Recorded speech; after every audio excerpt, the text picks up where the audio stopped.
This channel has made it a point to give statistical polling data and give it to you straight. Just, yes, I'm in the camp of Sanders, but I've always been honest in regards to the information that's come through this channel. So, when I say the PPP poll is out for Colorado, and that poll is showing a statistical lead for first place, feel the burn. Welcome to the Soapbox.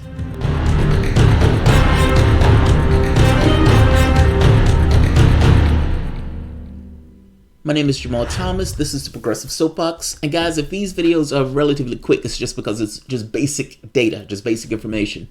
And I just wanted to get this information out before getting to some of the other videos.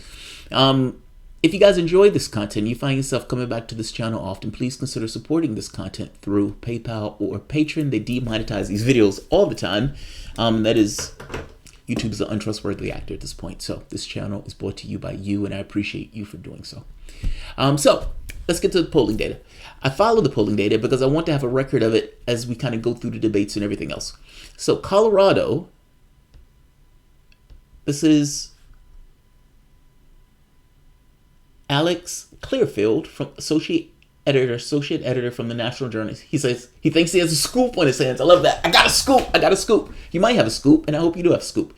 A 2020 scoop. Got my hands on, I think, the first poll of Colorado Super Tuesday primary. First poll for Colorado. Biden, 22%. Sanders, 19%. They keep saying that he's flaming out, but I don't see it. He's still there. The people who support him are still there. And by the way, many of his donations are new donations. If I'm not mistaken, the majority or half are new, meaning these are new people. He's making inroads. So regardless of what, these guys are saying, when you look at the national polls and when you look at the polls in the states, there's some states where he's doing better or worse. And this is not going to be a same primary like it was the first time around. So disabuse yourself of that notion. It wasn't Sanders. It's not Sanders versus somebody else. There's 20 other people on that stage. And there's going to be, the public is going to look at newbies, just by definition. He has to withstand that. And up to this point, they're still burning. Still Sanders. Joe Biden, 22%. Bernie Sanders, 19%. Elizabeth Warren, 15%. Joe Biden is a very weak frontrunner in funding, meaning it's fundraising. He got beat by Buttigieg, which is just funny. But he's a weak frontrunner. He's going to flame out. I keep saying this. I think I'm right on this. I could be wrong. Granted, it's prognostication, but we'll see. He's flaming out in the polls as is from state to state to state. And at this point, in Colorado at least, he is in a statistical tie with one Mr. Bernie Sanders. Statistical tie. He's leading, but he's only leading by 3 points. That's within the margin of error. Biden, 22%. Sanders, 19%. Warren, 15%. Strong showing by Warren, by the way. She's not going anywhere either. Now, I want to make an honorable mention because this is just funny to me. Hickenlooper and Michael Bennett, Alex Clearfield, not Clearfield, somebody else makes this point. But this is their state. Hickenlooper and Bennett, it's their state. And I think David Sirota said this, and he has a really good point. They've made their mission going after Medicare for all. So is Joe Biden. Joe Biden has this belief that he can put a knife into Medicare for all. He could put a knife into his next three opponents: Elizabeth Warren, Bernie Sanders, and Kamala Harris. He may or may not be right. It's a risk either way. You are running through a Democratic primary. And I've argued that electability only gets you so far. When you look at the polling, the thing that Joe Biden wins on is electability. Does Joe Biden have new ideas? Polling says no.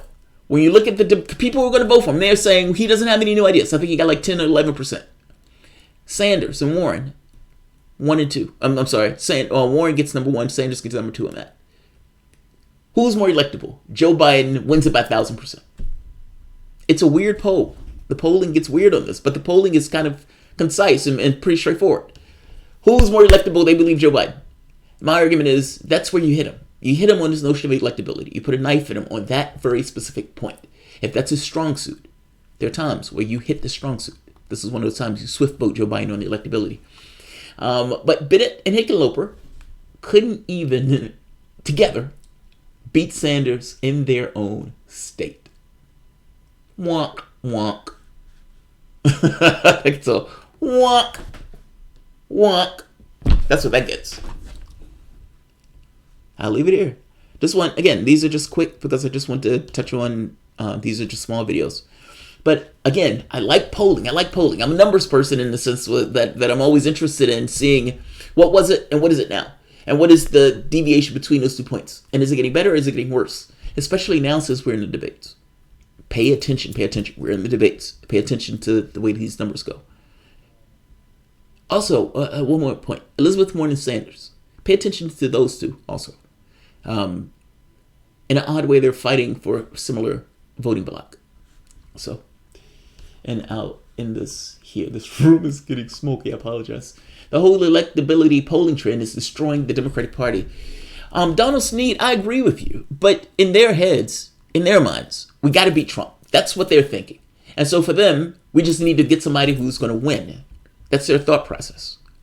The thing is, sometimes when you do things like that, you hurt yourself.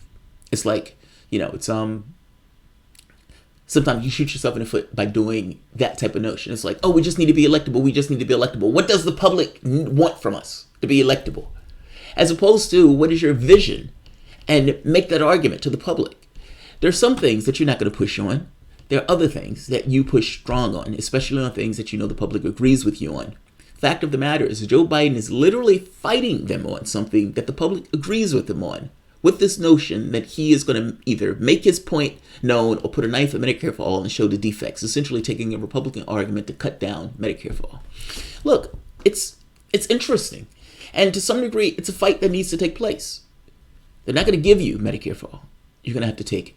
There's a difference in those things. And Joe Biden is one of the agents at the door. Do not get it twisted. If you enjoy the content, please like, share. You can support through PayPal or Patreon. Thanks so.